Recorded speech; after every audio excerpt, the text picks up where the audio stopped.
What's up, y'all? It's your girl Braxton Simpson, and we are here for the first stop of the Rise Live and Direct Tour, Black Emotion style. So it is Black Emotion in motion. So you guys come with us. This is gonna be more of an unplugged experience. We're here at the University of Georgia for our first Rise University of the tour. So the students will learn a lot about on-the-ground organizing, digital organizing, and then they'll be able to put it into practice. So you guys come along. It's gonna be a great time.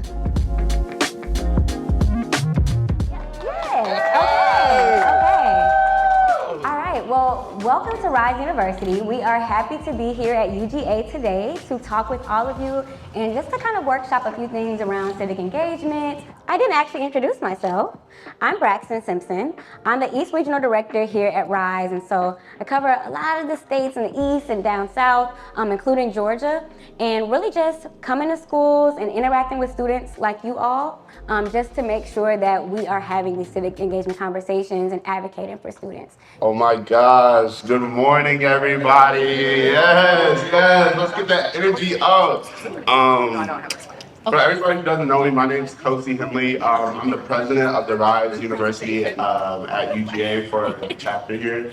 I'm a risk management and insurance major. You're kind of like, how does that really tie into politics? Well, it does, because even risk managers, like politicians, have risk managers. And like 2025, I led voter canvassing where me and a couple of the men of Black Male Leadership Society went out into the community and we did some voter canvassing to get people to register to vote. I serve as the CEO at Rise.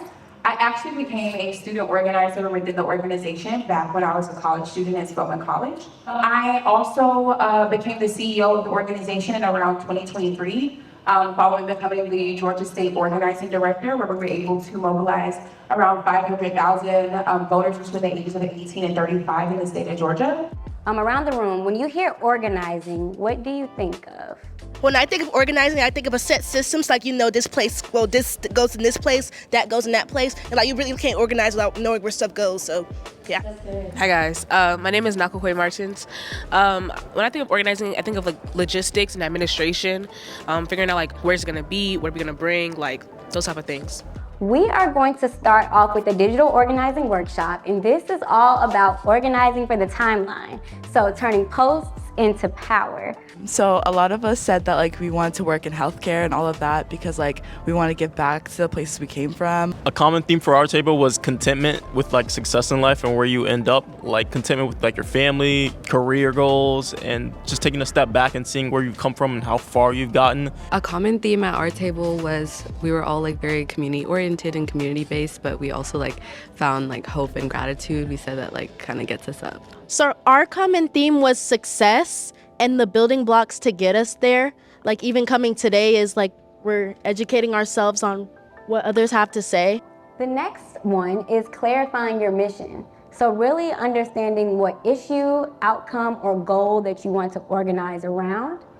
Keeping the mission simple, memorable, and actionable, ensuring every post connects back to that mission. I'm really interested in criminal justice, and I really am passionate about when people get ridiculously long sentences, so that's something that I like to read about and advocate for. Ensuring communities in Nigeria had equal access to health care for those who are suffering from sickle cell anemia, and that's kind of like what I'm doing right now in college. Like, even though I'm a bio major, like I want to ensure that what I do in the future, whether I be a doctor or not, I want to ensure that in my community and then worldwide, everyone has equal access to healthcare. I'm passionate about money, and a problem that's going on right now is the economy is not growing as we thought it would.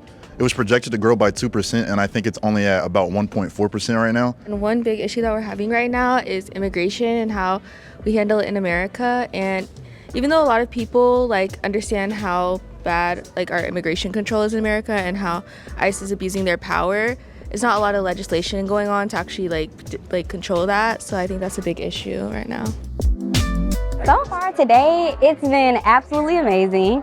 The students are workshopping a lot of different techniques that they can use when they're talking about digital organizing. So right now, they are actually planning out some content that they can actually create in real time for the Rise Live and Direct tour, but also the issues and the things they're advocating for on campus. We heard a lot about healthcare, we heard a lot about student issues, we heard a lot about the things that are going on in the world, the workforce, and so we just really want to encourage them to create content while they're thinking about it and make it real. So you say you do photojournalism? Yeah. Okay. Can you maybe talk about the history of like photojournalism or Black photojournalism? And I heard I know recently they just arrested a bunch of journalists. Don Lemon. Yes. Yeah. So the question is he actually a journalist?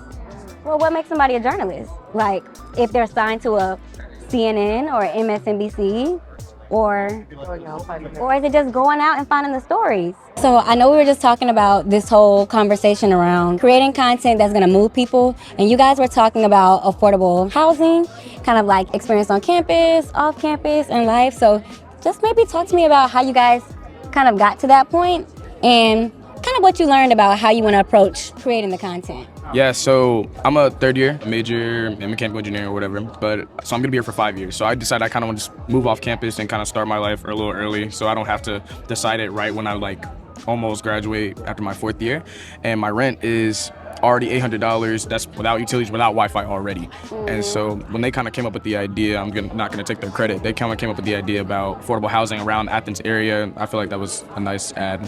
And it's commonly known that UGA continues to admit more and more freshmen every single year. They're breaking records it's a competition. And they have nowhere to live because freshmen are required to live on campus. But if there's nowhere to house them, it's what do they do? I definitely experienced that in college a little bit too. It was when dorms dropped, it was like a madhouse trying to get housing. I am a second year psychology and African American studies major. Each semester I've been here, I live on East Campus. My housing price has gone up each semester. So I started to look at housing outside of UGA, then I realized it's even more money. So it's I might as well stay here. Yeah, it's just prices are just going up and there's not really many alternatives. And for somebody housing is really my only cost. I have the Zell Miller scholarship, so that keeps going up. It's just taking money straight out of my pocket. So bills as a college student is kind of crazy. Yeah. What? I'm not ready for bills yet. Yeah, no. I'm actually a first-year student right now, so I have to live on campus. But I had to register for housing 2 weeks ago, and it was actually crazy. There was barely any other spaces for me to have. But thankfully, I'm living in ECV now. But yeah, just think about if I didn't have a chance to live on campus, and then I have to look off campus, but I can't afford off campus. Am I gonna be homeless?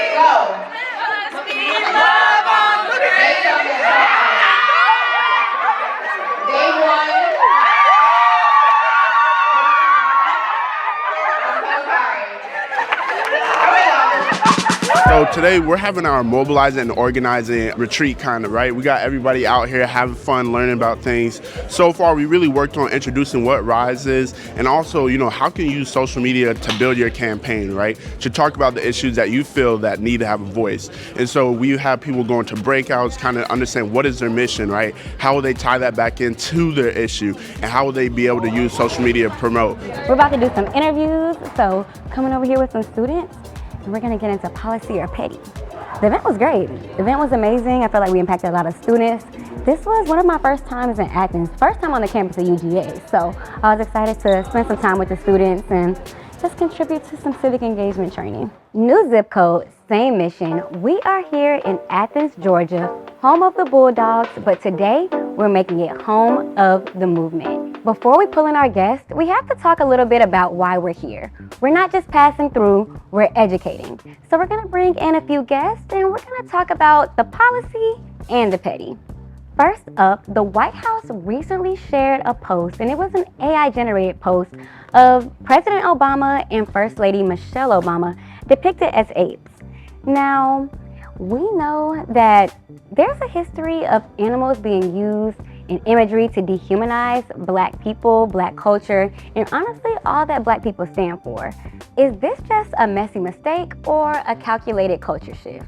Let's get into it. I think it's definitely petty, especially as president. Like, you should know at least like what's morally correct and what's not. And posting, African Americans, especially a former president, as a monkey, that's definitely not morally correct. So it's definitely petty. I definitely think that should be considered as petty because as our current president of the United States, you should never want to post something that could be like offensive or could offend someone that could be, trying to vote for you or someone that's a member of the United States. So, posting something that could be offensive, especially to the former president of the United States and former President Obama being black, I think that was very offensive and that it was in itself very petty. We saw a lot of that stuff during the presidency as well, like when Obama actually was in office. So it's disappointing to see, especially what's supposed to be such a revered office do something like that. Right. Yeah, that's just petty for no reason. Yeah. Why so? Why do you think it's petty? I think it's just a way because he has some possible deniability, like, oh, AI made it, it's not racist, but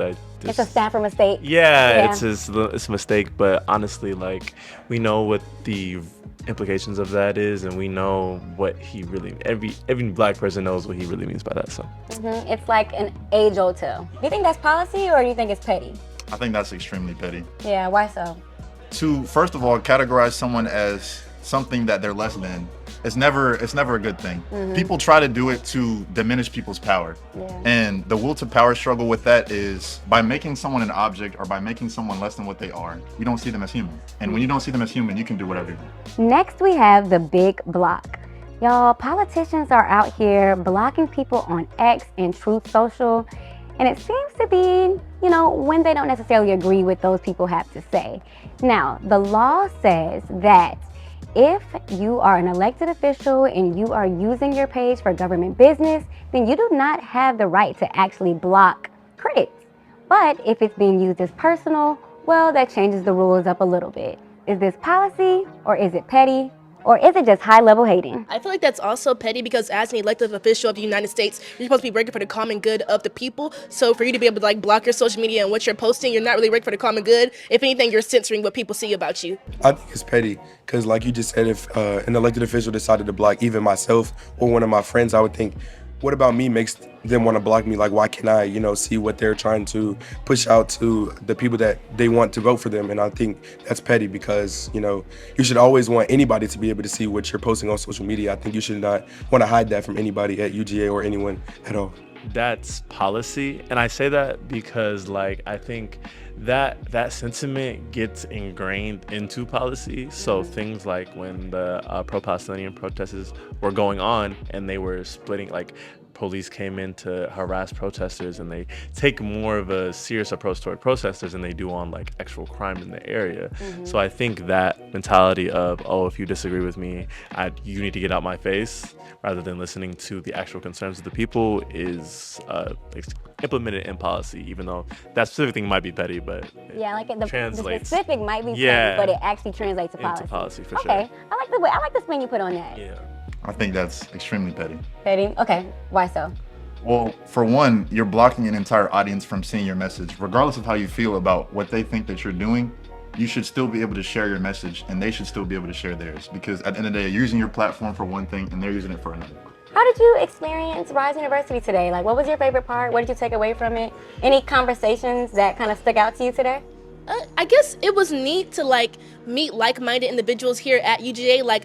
With my roundtable, I only knew one person from before today, but even so, we all had similar perspectives on things, and it was just cool to hear the people's thoughts and opinions on certain issues, and it was overall a super fun experience. I enjoyed the little riff-off challenge we did because it was a little lighthearted break in between the serious conversations that we were having, but overall it was a lot of fun. I love it. I do not regret coming at all. Previously, I was looking at organizing as more of a structural thing, but now I know that it's a connection thing. It's not. It doesn't necessarily have to be completely structured. Obviously, there is some structure, but that shouldn't be the main emphasis. The main emphasis should be gathering people and building connections, and then using those connections for the purpose. Our first Rise University stop of the Rise Live and Direct tour was amazing. So we're getting ready to go wrap things up. The students that came out, they did their thing, and they're ready to go out into the world and really fight for all of the rights. Scuba! Scuba! Scuba! Oh, yeah, that's crazy. Yeah! That's how you do it! Okay. All right, I'm done. We're packing up and headed to the next stop, but the conversation stays here in Athens. I'm Braxton, and this is Black in Motion for real. See you in North Carolina.